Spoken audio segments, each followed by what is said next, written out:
Ginagsaw sa mga tao ang ipahigyong job fair sa Department of Labor and Employment Dole 7 sa nagkadayang dapit din sa Cebu. 18,000 ka mga bakanting trabaho ang gibuksan kunong adlaw sa pagsaulog sa Labor Day. Ano ang report?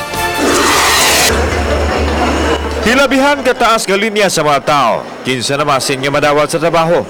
Baon nila ang ilang mga pangindahay nga dili na maapil sa jobless society o kadtong way mga trabaho. Busa nag-job hunting si Chonali Codilia, bag-o lang nakagraduate sa kursong BS Education. Mato niya nga kung unsay masudlan nga trabaho iyang kuhaon ang kahigayunan aron makatabang na sa iyang pamilya. Magtigom una siya samtang magpaabot sa panahon nga magamit niya ang natapos nga kurso. Si Chonali, usa lang sa daghang mga fresh graduate nga madugang sa labor force. Magkaan pa ko tigom para mag-board para sa board. Samtang ang bulanon niya si Vicente namasin sa job fair sa Sugbo. Target niya nga makapanarbaho abroad tungod kay lisod kuno ang pagpangita og trabaho dinhi sa nasod. Kundo naman gamay raw sab ang sweldo. Naaman bro, muna mag dito kay gawa to ang dukan dire, ang income dire. Samtang ang usa ka inahan namasin usab nga makatrabaho abroad aron mahatagan og kaharuhay ang iyang pamilya. For the future sa akong mga anak. Duha.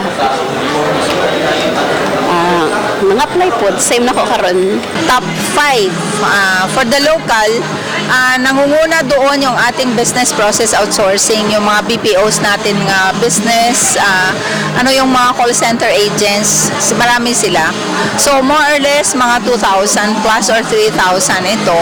Pagkatapos yung nagpasok doon yung mga skills ng workers, skilled workers because of the build probably. So this could be affirmed by the existing business right now at saka construction, both horizontal and vertical. Nakita natin yung road at saka mga bridges, pagkatapos yung mga buildings that the vertical construction.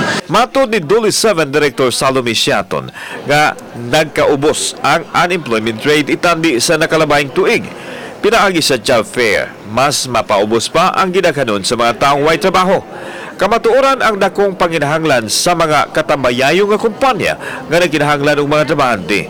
In terms of our unemployment rate, 5.8 in January 2018, 5.8, and right now it's only 5.2% in 2019. So, converting that into absolute figure, yung ating unemployment rate comprised the 177,000 ng ating figure doon sa labor force.